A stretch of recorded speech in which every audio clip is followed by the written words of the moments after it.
Well, Mike, great to see you at Allscott Meads, which is growing, well, by the day, it seems to me here. It's huge now, isn't it, this place? It is. I've been away for a couple of weeks and I've come back and even I'm amazed.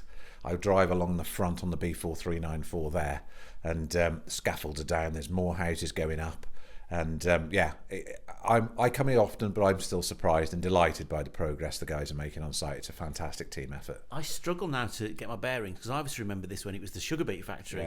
Yeah. Is this where we are sitting now in your sales office? Pretty much exactly where the factory was, isn't it? Correct, it is. It is. We're not far from where the big silos are, the big circular silos, and we've got some features that mimic that on site in the play areas, the circular play areas on there. So yeah, we're pretty much on the authentic brownfield site part of the old sugar beet factory. Yeah.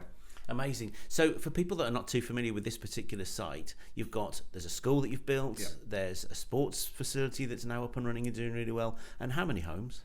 470 homes, of which we've got 47 affordable homes that we're in partnership with Wrekin Housing on those, delivering those, and the remainder are for open market sale, 1 bed, 2 bed, 3 bed, 4 bed, 5 bed, so everything that anybody would want really. Is this fairly typical of the kind of development that SJ Roberts specialises in then? Or? Size-wise, this is quite unique for us. You know, it's a big old development to take on, but we were brave enough to go for it. It's proved to be the right decision. But no, we'll do anything. We'll do a site with 5 houses on. We'll go up to 200. We're doing for some housing associations. This is the biggest one we do, and I think it's just proved that we can do it, and we're up to the job. Because it's scaling up, isn't it, of what things you're already doing. But how much planning goes into actually setting things up before you actually put spades in the ground then for something like this? That is the critical part of the job. You've got to be ready to go. And there is a lot of preparation beforehand. I was involved in this site 5 years before we started, going through negotiations, looking at the technical side of things, and then there was a large group of people involved, in-house and consultants, to get everything ready on site, or to get it ready to come on site. We had to remediate and put the site right from that point of view because of its previous brownfield use. So there was that to do, working with levels and drainage, working with the local authority and the planners. That was a huge part of it as well, in order to create what you can see today. I imagine it's quite a satisfying job that you do because you're doing something where you can actually physically see the fruits of your labours, can't you? You can see the bricks literally coming up out the ground. Absolutely. It's a huge part of it. Probably on this site that sort of the most sort of pinch myself moment was when the school opened. That was always a vision that we'd like to build the school, which we did in the end. We worked with Telford and Wrekin to deliver that, and with the Learning Community Trust, who were great. Both of those partners were fantastic with us.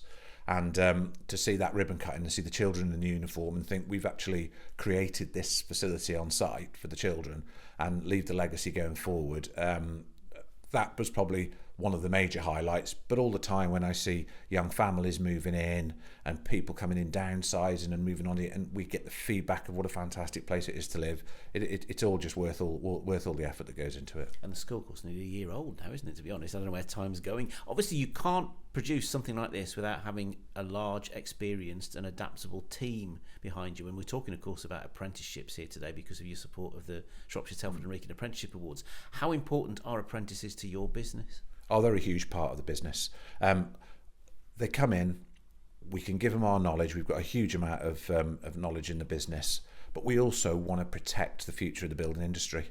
That is there is a skills gap.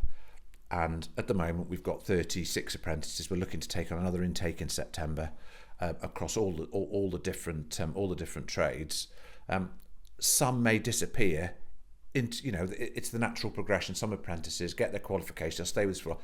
I just want them to stay in the industry, and also if they can stay. We are a local company. We work Shropshire, Mid Wales predominantly, and I just want people to stay in that area and stay. I bump into apprentices now who we dealt with 10 years ago, but they're still doing what we trained them to do, what they learned to do, and it's great to see that. And they're a credit to us. We talk to the colleges. They're a really good bunch of people we bring through, and they bring a lot to the business, and they add value to the business. It's not just about us ticking that apprentice box. They add value, and they add value to the industry.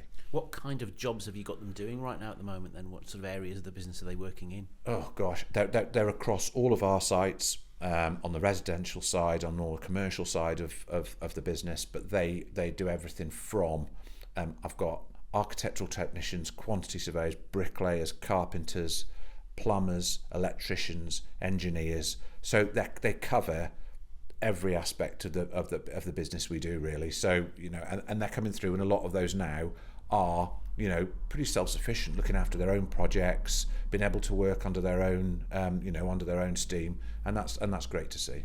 I imagine it's one of these industries where you actually think, oh, well, if you come to work for a construction company, you're just looking for bricklaying apprentices. It's a bit like the NHS, isn't it? You don't realise how many different kinds of jobs within the industry there actually are. So is there a chance for people to come on board with you, see which aspect of the business they actually like, and then sort of you can point them in that direction a bit more? Yeah, absolutely. We work in close partnership, along with other education providers. We work in close partnership with Shrewsbury colleges, and at the moment we are working with their T-level BTEC students. We take them on, they do a week's work experience with us, or a day a week to achieve their hours, and they'll try. We've had one, they've tried site management, weren't sure about site management, so they might be trying an architectural technician. And we also have bricklayers and plumbers, and they'll come and have a try and see what they're like. We have a bit of a try before you buy, but they also come in and see, is it for them? Do they want to do that? So we've got that option as well, and we do that because we want to encourage these people. We don't look anything for it. We just want to be able to give them the knowledge that our guys have got. Anything I always think that just gives people an opportunity to try a career that they think they might want to do, to see whether it's actually what they think it's going to be, is great. Interesting. You mentioned T-levels there. You're a big supporter of that, then, are you? Which is, it's relatively new, isn't it, T-levels? It is relatively new. I'm still learning about it, but I had a good sit down with the guys, Chris Hesketh, Stuart Rain from Shrewsbury Colleges, who've been great with us, and they've talked all about the T-level students. And the hours they've got to get in outside of the education part of it to achieve the hours to have a look at what they want to do, and we've been more than happy to help with that. And I think that's a great way to introduce these guys and girls into the industry, to see what it's about on the ground as well. In the classroom, and the great stuff that Shrewsbury Colleges do is fine, but to get them out there and have a look at it, to visit the sites, we've got sites just down the road from the college, they're all easily accessible, and to be able to get them on site to see what they want to do, and it might be something they hadn't even thought of, and as you touched on, Carl, you talk about site management, engineering, architecture, quantity surveying. They might think, oh, I don't know if I want to really do the bricklaying. I've seen that side of it. I think I might give that a go. And if it opens up for one person to do that, that's great. For all the classroom work or virtual or augmented reality at a college site, there's no substitute for actually picking things up, feeding things, and seeing Absolutely it for yourself, not. Is there? No, but how did you get into the industry then? What was your route? Well, a bit like I've just explained, I sort of fell into it. I came out of school, I finished school in 19 something, and I thought, what am I going to do now? And I don't know, I visited the local builders down the road from me, only about a 10-minute walk. I went in to see the chap there, and I was introduced to him as a chief quantity surveyor, and I thought, well, I'm not bad. I can add up, I can do a bit of maths. I quite like that. And so I sort of fell into quantity surveying. So at 16, in the builder's office, I was doing my YTS, the old YTS, and so I started there as a trainee quantity surveyor and worked my way through there. And I've always worked, since 1985, I've always worked for local family-run businesses. So I work, Boswell's, Frank Gallier's, now to SJ Roberts, where I've been for nearly 20 years now. And so that's how I've worked my way up through being a quantity surveyor, commercial manager, and now obviously the managing director of SJ Roberts. And I still love every day I come into work.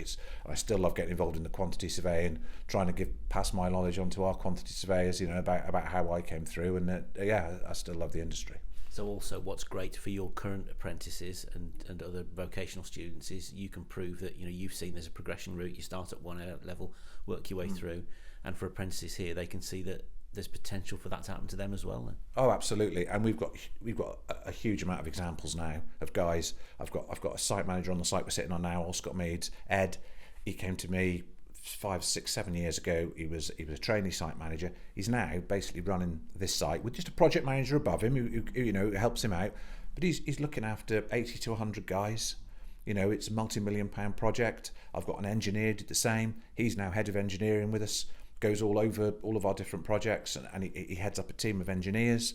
I've got a quantity surveyor who's left us now to go on to pastures new, as I said, but he's doing really well for himself. He came as an apprentice. He didn't know if he wanted to be a site manager or a quantity surveyor.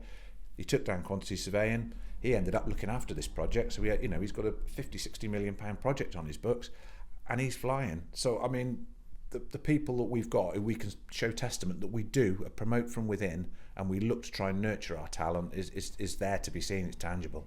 Fabulous stuff. So tell us a bit more about what's coming in the future at the moment. What's the industry like that you're in at the moment? Have you got any other projects on the cards that we're going to be hearing about soon?